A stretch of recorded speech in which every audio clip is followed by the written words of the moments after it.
Indian delivery guy kept pushing for my number, waited outside my building, and then messaged my boyfriend, thinking it was me. Now I feel unsafe in my own home. I've been living in Europe for a few years now, and for the most part, I've always felt extremely safe here. Or at least, I used to. Unfortunately, the only times I've ever felt unsafe have been because of people from my own country.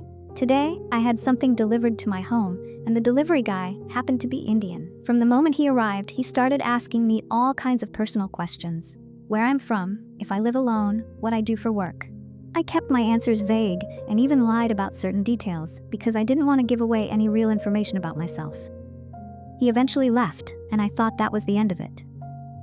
But 5 minutes later, he called me back.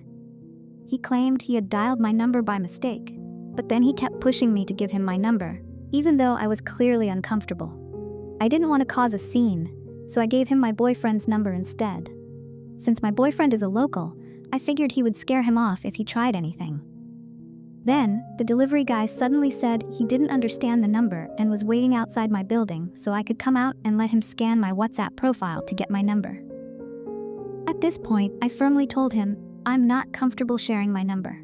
He paused for a second and then casually said, okay, no problem. I thought I had finally shut it down. But 10 minutes later, he messaged my boyfriend, thinking it was me. I was stunned.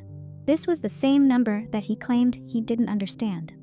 I reported him immediately, but this isn't the first time something like this has happened. There have been multiple occasions where delivery drivers or taxi drivers, again, always Indian men, have searched for my social media after I refused to give them my number.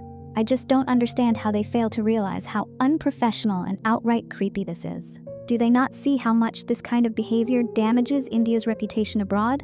The worst part is knowing that he now has my address. To be clear, locals and other foreigners have asked for my number or social media before too. But the difference? When I say no, they respect it. They back off immediately. They don't call, they don't show up at my door, and they certainly don't try to find me online. I seriously don't understand this persistence, especially when a woman is telling you to your face that she is not comfortable